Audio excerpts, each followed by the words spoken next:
참 예수님, 오늘은 사순제 4주간 화요일입니다. 복음 묵상 함께 하도록 하시겠습니다. 성부와 성자와 성령의 이름으로 아멘.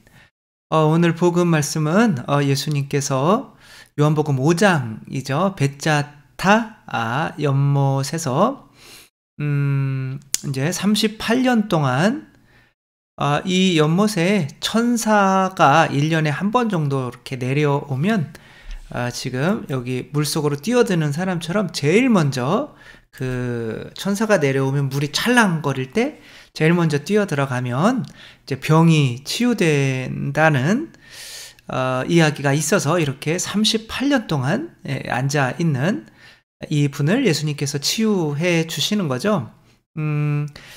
그런데 진짜로 천사가 내려와서 이런 치유가 일어났을까요? 저는 개인적으로 일어났다고 생각을 해요. 그렇지 않다면 38년 동안 계속 나와서 있을 이유가 없죠. 어느 정도는 기적이 일어나는 거가 보이기 때문에 희망을 걸고 38년이면 당시에는 평생이라고 봐도 되는 거죠. 평생 이제 걷고 싶어서 이런 일을 했는데 뭐 요한복음은 항상 그렇지만 상징적인 내용이 굉장히 함축되어 있죠. 그래서 복음 말씀을 조금 보면서 우리가 이제 중요한 것들만 좀 살펴본다면 일단 축제 때라고 하죠. 근데 어떤 축제인지는 나오지가 않아요. 그런데 이제 이 축제를 이제 요한복음은 여기에서 안식일의 어떤 축제, 그것과 연관이 되는 거죠. 그러니까 이스라엘 백성한테 진짜 중요한 축제가 3개 있었는데, 그러니까 과월절, 그죠? 이스라엘 백성이 탈출하는 거, 그 다음에 이제 오순절, 그 다음에 이제 초막절, 이제 이렇게 되는 건데, 그 축제가 뭔지는 모르지만 여기에서는 안식일, 진짜 안식일의 축제가 뭔지에 대해서 설명을 하려고 하는 거죠. 2절 보면 양문 곁에 라고 하는데 이제 요한복음 10장에 보면 양 착한 목자 이야기가 나오잖아요. 그리스도께서 목자시고 이 양이 이제 바로 교회다. 그리고 교회에 있는 사람들은 각자의 이름이 있는데 그것은 새로 태어났기 때문에 우리의 세례명 같은 거죠. 그 이름이 있는 새로 태어남의 어떤 이런 건데 양문 곁에 근데 아직은 그 양의 무리로 들지 않은 사람이라고 보시면 되는 거고 또 여기에 히브리 말로 벳자타 벳자타라고도 하고 다른 어떤 사본에는 베데스타라고 나와요. 이게 베데스타나 이제 베데스타는 뭐 친절의 집, 뭐 벳이 이제 집이거든요. 근데 벳자타라고 하면은 그 올리브 기름, 올리브 짜는 집이라는 거죠. 그래서 이 올리브 기름이 은총이잖아요. 우리 그 기름 같은 거. 크리스마 기름이나 이런 걸 바를 때 성령을 나타내죠. 그렇죠? 기름 부음 받은 자, 그리스도, 메시아라는 뜻인 거죠. 그러니까 어떤 은총이 내리는 곳이라는 거예요. 벳자타 연못이라는 거는. 그러니까 그 은총을 받아야 그 다음에 양문, 하느님 집으로 이제 들어가는 건데 이 병자가 병을 앓은 기간이 38회라고 이렇게 나와요. 그러니까 굳이 그냥 뭐 오랫동안 있었다 이렇게 써도 되는데 숫자를 쓰는 거는 이 숫자에 어떤 의미가 좀 들어갔으면 좋겠다라는 의미인 거죠.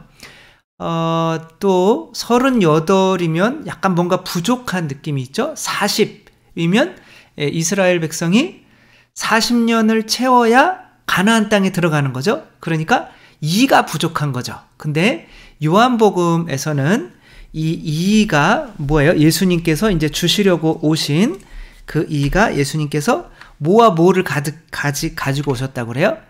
예수님께서는 은총과 진리를 가지고 오셨다. 이게 이제 2인 거죠. 2.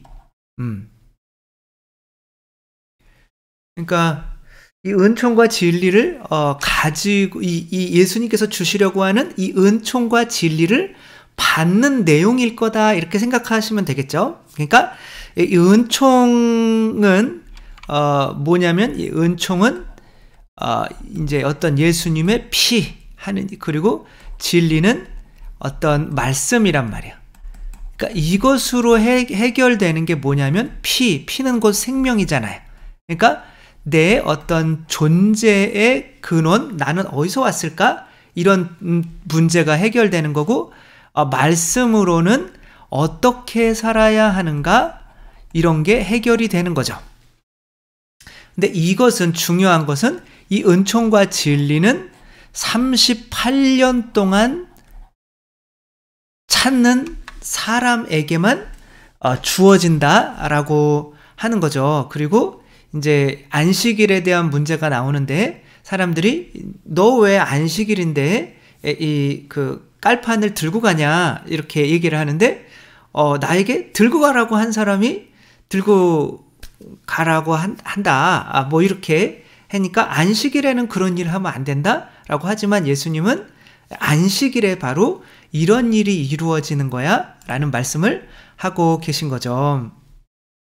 그러니까 여기 38년이라고 하는 것은 38회 동안 그러니까 나의 의지인 거죠. 무언가를 찾으려고 하는 의지. 근데 이것을 찾지 않으면 하늘나라에 들어갈 수가 없어요. 구원을 받을 수가 없어요. 근데 그것을 아무에게나 주는 것이 아니라 38년 동안 매일매일 그것에 대해서 찾으려고 노력했던 사람에게만 줄 거야 라고 하는 뜻인 거죠. 그러니까 그 두 가지 질문은 뭐에 의해서 채워지는 거냐면 은총과 진리라고 하는 것에 의해서 채워진다는 거죠. 그 두 가지가 질문이 과연 무엇일까요? 우리 인생에서 꼭 멈추어서는 안 되는 이 질문인 거예요. 근데 이 질문을 하다가 멈춰요. 보통 사람들은 대부분 다. 그래서 구원에 이르지를 못하는 거죠. 근데 이 질문에 대해서 해답을 찾지 않으면 사춘기 아이들처럼 평안한 안식을 누릴 수가 없는 거예요. 두려운 거죠. 그리고 불안한 거고 이제 이런 건데 그것이 뭘까요? 여러분들이 결코 아이들한테 이 질문은 너희들이 죽을 때까지 해답을 찾아내지 않으면 멈춰서는 안 돼 라고 38년 동안이라도 물어봐야 돼 라고 하는 이 두 가지 질문. 근데 이 환자는 그 해답을 찾았단 말이에요. 여기서 진짜 찾고자 했던 거는 몸의 어떤 육체적인 치유도 있겠지만 여기에서는 뭐예요? 은총이 내리는 곳이죠. 그러니까 이 은총은 이게 이제 은총의 집이란 뜻이라고 했잖아요. 베차타가. 그러니까 은총을 통해서 얻는 답이 있고 그 다음에 또 예수님이 성전에서 가르치실 때 예수님이 또 이 사람에게 말씀으로 해주시는 또 말씀이 있어요. 뭐라고 말씀하셨냐면 다시는 죄 짓지 마라. 이렇게 예수님께서 말씀을 하시거든요. 그러니까 이 두 가지 이 어떤 해답을 얻는 거죠. 은총과 진리로 얻는 거. 그러니까 이 질문이 뭐냐면 첫 번째는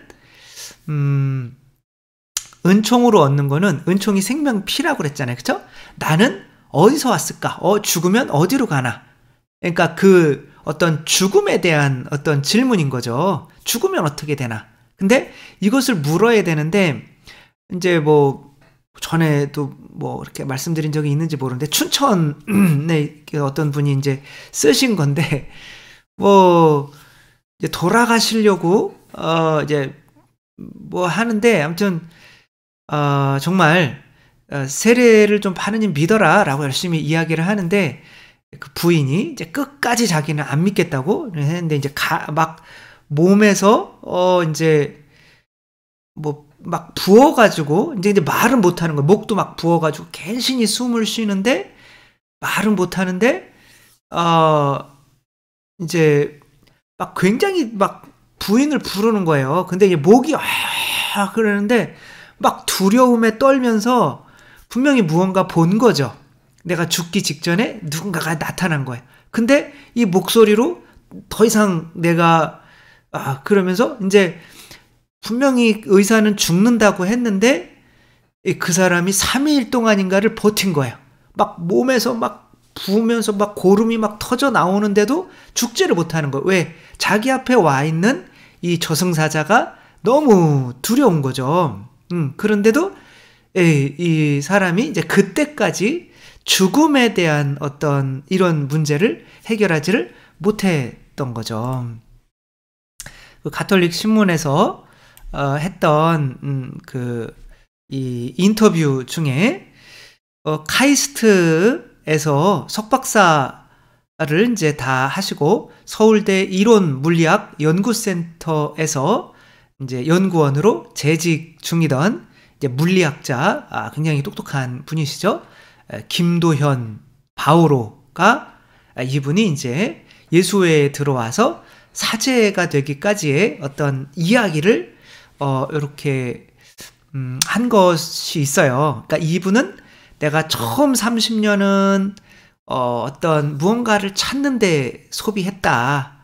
그러니까 38년은 아니더라도 30년 동안 무언가를 찾아왔던 거죠. 그래서 이제 늦게나마 이제 예수회에 이제 들어가게 된 건데 이분의 질문은 이랬던 거예요. 이분이 1976년도 4월에 아버지가 이제 쓰러지신 거예요. 그래서 병원에서 봤더니 이제 뇌종양이라고 하는 거예요. 뇌종양이 쓰러지기 전에 아주 작을 때는 모르겠지만 굉장히 커서 그 종양 때문에 쓰러질 정도가 되면 그때 당시로는 수술을 해서 살아나는 경우가 거의 없었다고 해요.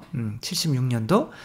근데 이제 그래서 이제 영동 세브란스 병원에서 이제 그런 그죠 엄마하고 이제 할머니하고 사인을 다 한 거죠. 이제 죽어도 된다, 수술을 해달라. 이제 수술을 이제 했는데 그래도 기적적으로 살아난 거예요. 그러니까 이분도 어렸을 때 이분도 저 나이 또래인 것 같아요. 그쵸? 근데 이분도 어렸을 때, 이제 아버지의 죽음에 대해서 이제 아마 생각을 하게 된 거죠. 이때 자기 집안에 있었던 유일한 천주교 신자가 생명을, 주관하시는 분은 하느님이시다라고 정말 훌륭한 천주교 신자인 거죠. 그쵸? 그러니까 이 해답을 찾는 거예요. 누구나가 다 정말 죽음이 뭘까? 죽으면 어디로 갈까? 나는 어디서 왔을까? 이런 것에 대해서 생각하지 않다가 저는 할머니의 죽음으로 그런 거를 생각하게 된 거잖아요. 그러니까 이분은 아버지가 죽을 뻔하다가 수술을 했는데 굉장히 안 좋으셔서 이제 그 안 좋은 상태로 평생을 사셨다고 해요. 그러니까 그 죽음이 뭘까? 근데 그 분이 죽음을 주관하시는 분은, 삶과 죽음을 주관하시는 분은 하느님이시다. 그러니까 이 은총으로 얻는 것은, 은총은 피잖아요. 피는 생명이란 말이에요. 그러니까 여기서 어떤 기적, 내가 지금 죽어가고 있는데 새로운 생명을 줄 수 있는 기적을 주실 수 있는 분을 찾고 있었던 거예요, 이분은. 근데 이 질문을 멈춘단 말이에요, 사람들이. 특별히 이제 사춘기 때 내가 궁금해하는 게 뭘 궁금해하는지도 모르는 거예요. 이거는 부모님이 알려주셔야 되거든요. 네, 너는 어디서부터 와서 어디로 가는지 이 질문을 꼭 찾아라 라고 해야 되는데 나는 힘들어. 근데 이게 힘든 이유를 부모님들은 안 알려줘요. 나는 지금까지 사춘기 전까지는 내가 어디서 와서 어디로 가는지는 출처가 부모님이 확실했어요. 내가 부모님에게서 나서, 그러니까 부모님이 내 생명의 근원이라는 해답을 가지고 있었어요. 근데 사춘기 때 나도 애 낳을 수 있네? 가 되는 거예요. 그러면 이렇게 쉽게 내가 만들어질 수 있는 게 아닌데? 라는 것을 알고 가슴이 철컥 내려앉아요. 내 근원이, 존재의 근원이 부모님인 줄 알았는데 아니잖아? 그럼 뭐지? 라는 게 있는데 본인들도 왜 이게 갑자기 이렇게 많이 불안해지는지 모르는 거예요. 이건 부모님이 알려주셔야 되는 거예요. 너 지금 네가 어디서 와서 어디로 가는지를 나는 누구인가 이것 때문에 네가 지금 고통스러운 거야. 이거 빨리 신앙 안에서 찾아야 돼 라고 하면 아이들은 사춘기가 이제 하느님이구나 라는 거 찾으면 딱 끝나요. 그리고 이제 또 하나의 질문이 있는데 이제 아무튼 이분은 이제 그래서 그분 때문에 이 가족이 단체로 이제 세례를 받게 돼요. 그러나 이제 그 세례로 이게 이제 완전히 해결된 것은 아니었죠. 그래서 성당에 나가다가 말다가 이제 그렇게 하다가 공부를 잘 하셔서 이제 카이스트에 이제 들어간 거죠. 그래서 한국기술과학원인가요? 카이스트가? 아무튼 그 카이스트에서 이제 들어갔는데 거기가 너무 힘들었대요. 경쟁이 너무 센 거죠. 그래서 1년에 이제 몇 명씩 자살을 하는 거죠. 한 학년에 1번부터 600명, 600번까지 해가지고 이제 뭐 이렇게 몇 등까지 안 들면은 이제 학교에서 강제 퇴학을 시키는 거예요. 그러니까 이제 뭐 공부가 너무 힘들어가지고 그러니까 1년에 몇 명씩 자살하는 이런 학교인 거죠. 본인은 좋은 학교, 물론 우리나라 과학기술에 굉장히 기여하기는 하는 거지만 어떤 삶의 의미를 찾지 않게 만들고 공부에만 너무 집중하게 만드는 조금은 어떤 근원적인 문제가 해결되지 못하는 좀 우리나라의 그런 교육 현실을 극단적으로 반영해주는 동네라고 할 수 있죠. 근데 이제 여기에서 천주교 신자들도 있었대요. 근데 이제 있었는데 자기가 제일 그래도 좋아하던 친구도 자살을 한 거예요. 그러면서 다시 1976년에 아버지가 그때 아프셨을 때 내가 죽음에 대해서 생각했던 그때로 다시 돌아가는 거예요. 아, 죽음이 뭐지 도대체?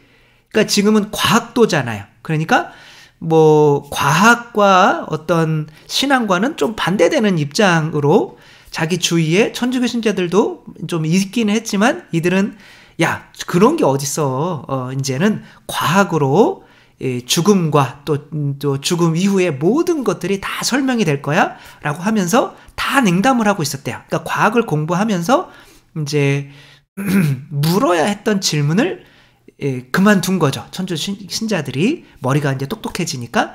그러니까 근데 이제 이분은 그 어렸을 때의 아버지 다시 그 죽음 문제로 돌아가서 아 도대체 죽음이 뭐지? 내가 이것은 해결해야 하지 않을까라고 하며 이제 대학원에 가서도 성당에 매일 미사 가고 묵주기도 하고 성체조배하고 이제 그렇게 살았다는 거예요. 뭐 신부님들 생각은 없었지만. 그 저랑 좀 약간 비슷한 것 같아요. 제가 이 정도로 머리는 좁지는 않았지만 하여튼 그렇게 이제 그래도 찾은 거죠. 그런데 논문 지도 교수님은 와보면은 막 성경 놓여있고 막 그러니까 묵조 놓여있고 그러니까 막 엄청 싫어했대요. 그렇지만 다행히 공부를 잘 마치고 이제 서울대학교에 이제 그 이론물리학연구센터에서 이제 근무를 하게 된 거죠. 그러면서 또 이제 그런 과정에서 어떤 수녀님을 한 분을 만났대요.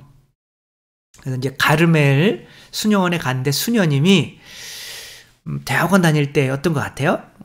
당신한테는 사제 성소가 있는 것 같습니다. 수도 성소가 있는 것 같습니다. 이렇게 그냥 떠보는 건데 그냥 믿은 거죠. 이렇게 뭐 어떻게 알아요 수녀님이 그냥 느낌으로 그냥 그렇게 얘기를 하는 거죠. 뭐 약간은 좀 그렇잖아요. 그랬는데 저도 대학교 때 그래서 어떤 수도회에 이제 갔는데 그 수도회에서 그래서 너는 수도 성소가 있어. 그러니까 우리 수도회에 꼭 들어와야 돼. 아이 그렇게 딱 마음에 안 들더라고요. 아니 뭘 본인들 수도회에 들어가라고. 일단은 결혼하고 싶어서 신부님 되고 싶은 생각은 요만큼도 없었죠. 근데 이제 이분은 여기에서 아 그렇구나. 근데 엄마는 펄쩍 뛰죠. 이제 아버지가 아프니까 이제 다른 아이를 못 낳은 거예요. 그러니까 이제 외아들인데 그리고 정말 얼마나 똑똑해 이제 서울 박사학위까지 이제 따려고 하는 건데 그렇게 수도원에 들어가라고 하니까 펄쩍 뛴 거죠. 여기 괜히 왔다. 그런데 이분은 그럼 어디 수도원에 들어가면 좋을까? 이렇게 물어본 거예요. 그러니까 그 마르틴 루터도 친구가 번개 맞아서 죽는 거를 보고 죽음이 두려워서 이제 사제가 되기로 이렇게 한 거잖아요. 그러니까 죽음의 문제는 어쨌거나 질문을 해야 되는 거예요. 끝까지. 근데 이제 당신은 이제 예수회가 맞는 것 같다. 예수회는 이제 공부 많이 하신 분들이 들어가는 거니까, 특별히 테일하르드 샤르댕이라고 그 분이 베이징 원인인가요? 그런 고고학자셨는데 그 예수의 신부였어요. 그런 것처럼 그렇게 학자로 거기서 살면 어떠냐 이제 그러는데, 이렇게 좀 관심이 생기는데, 그러다가 이제 박사학위를 이렇게 따시고 그 다음에 이제 서울대에서 이렇게 강의도 하고 연구원으로 이제 있다가 보니까 이제 결혼해서 살면 어떨까? 그냥 가정 꾸리고 사는 것도 괜찮지. 이런 생각을 이제 다시 하게 된 거죠. 약간은. 그래서 예수의 그런 성소 모임에 나가기는 시작했다고 해요. 그래서 근데 그 도중에 내가 뭐 이렇게 잘났는데 굳이 들어갈 필요가 있나? 그런 거죠. 근데 이제 여기에서 그때 카이스트에서 자기 반에서 공부를 제일 잘했던 사람이 있대요. 그래서 3년 만에 졸업을 한 거죠. 이제 몇 년, 4년 과정이겠죠. 그쵸? 근데, 그리고 박사학위도 3년 만에 끝내고, 그 다음에 독일의 어떤 또 유명한 또 그런 데 가서 이제 그 연구소 연구를 하다가, 근데 이제 친구로부터 연락이 온 거예요. 걔 자살했다. 그러니까, 이제 그런 거를 내가 왜 사는지, 왜 존재하는지, 존재하는 목적이 뭔지를 이제 물을 시간을 우리나라는 주지를 않는 거죠. 경쟁을 시키면서. 이제 우리 나라의 발전을 위해서 이 아이들을 이용해 먹는 거예요. 세상이라는 게. 그렇죠. 근데 이제 부모님까지 그러면 안 되는 거예요. 너는 지금 공부해야 될 때야. 이러면 안 되는 거죠. 먼저, 안 그러면 사춘기가 안 끝나요. 먼저 네가 왜 존재하는지 그걸 은총으로만 알 수 있는 거거든요. 그러니까 어떤 기적을 통해서 이 사람은 아버지가 살아나는 게 기적이었다 이렇게 얘기를 해요. 그러니까 이제 그걸 통해서 내가 다시 한번 생각하게 된 거죠. 그리고 성경 말씀에 네가 이 세상 것을 다 얻는다고 한들 너의 목숨을 잃으면 무슨 소용이 있느냐라는 성경 말씀이 탁 떠오르면서, 그래, 나는 내가 이 세상 모든 것을 얻는다고 한들 내가 나의 영원한 생명을 위해서 수도에 들어가야겠다. 그래서 예수회에 들어간 거죠. 이것은 뭐냐면, 내가 그래 하느님이 나의 생명을 근원인 건 알겠어요. 그래서 매일 미사는 나갔어요. 그렇지만 내가 어떻게 살아야 될까? 어떻게 살아야 될까? 그러니까 하느님이 나 창조해 주셨지만 어떻게 살아야 될까는 진리란 말이에요. 그러니까 진리, 은총은 뭐냐면 밥이에요. 그래서 부모님이 나에게 밥을 주는 거를 보고 이분이 내 출처구나. 출처는 좀 이상하지만 근원이구나. 나 이분으로부터 나왔구나. 라는 게 해결이 되는 거예요. 그러면 어떻게 살아야 되지? 이런 질문이 생겨요. 그러면 부모님을 보면 부모님처럼 살아야 되는구나. 그게 해결이 되는 거예요. 근데 요 두 가지 질문이 해결이 안 되면 영원한 사춘기에 머물게 되는 거죠. 이 사춘기 때는 요게 이제 두 개가 이제 결합된 질문인 거죠. 은총과 진리로만 해결되는. 이게 해결이 되지 않으면은 나는 도대체 어디서 왔지? 그럼 나 뭐 하고 살아야 되는 거지? 어떻게 살아야 되는 거지? 사실 이 두 가지 질문 때문에 사춘기 애들이 힘들어하는 거거든요. 이게 해결되면 사춘기 애들은 사춘기는 딱 끝나는 거예요. 그렇기 때문에 이 두 가지 질문을 명확하게 네가 찾아야 된다. 하느님 안에서 찾아야 된다라고 해줘야 되는 거죠. 근데 이제 첫 번째 질문은 이제 아버지의 죽음으로 그 다음에 이제 해결이 된 거죠, 그렇죠? 그래서 이제 하느님을 열심히 믿게 된 거죠. 묵주기도도 바치고 성당도 다니고 그분이. 그 다음에는 두 번째 질문은 어떤 수녀님의 이 해답으로 당신은 수도자로 살아야 될 것 같아요. 로 해결이 된 거죠. 그러니까 뭘 찾는 거예요? 마음의 평화를 찾는 거죠. 이것을 안식일이라고 하는 거예요. 이것을 축제라고 하는 거죠. 진짜 안식일은 이 두 가지 해답을 찾는 게 진짜 안식일이야 라고 예수님께서 말씀하시는 건데, 이제 바리사의 율법학자들은 안식일은 놀아야지 그게 안식이라고 생각을 하고 영원한 사춘기로 머물게 되는 거죠.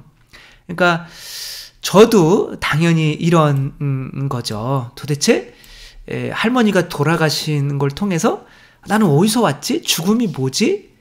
이거를 해결하려고 했고, 그래서 하느님을 이제 믿게 된 거예요. 그럼 난 어떻게 살아야 되지? 그러니까 이제 사제로 이제 살라고 이제 말씀으로 부르신 거죠. 이분은 도대체 은총은 나한테 왜 언제 내리는 거야? 나는 어디서 온 거야? 라고 38년 동안 찾은 거를 은총으로 베짜타에서 이렇게 은총으로 주시고, 성전 안에서는 다시 만났을 때는 그래, 너 죄 짓지 말고 살아. 이 말씀으로 진리. 그래, 나는 이제부터는 죄 짓지 않는 삶으로 살아야겠구나. 어떻게 살아야 되는지가 해결이 되는 거죠. 이 은총과 진리가 를 해결하는 게 우리 안에 마음의 안식을 얻는다는 거. 우리도 이 마음의 안식을 얻고, 자식들에게도 이 질문을 카이스트 들어가서 냉담, 그러면 이제 과학이 해결해 줄 거야 라고 냉담해서 결국에는 자살하게 되는 그러한 일들이 벌어지지 않도록 38년이라고 하는 숫자는 그 두 가지 질문은 끊임없이 해결이 될 때까지 해야 된다는 거, 이거를 꼭 우리도 해결하고 자식들에게도 꼭 이 질문을 해결하며 살 수 있도록 할 수 있었으면 좋겠습니다.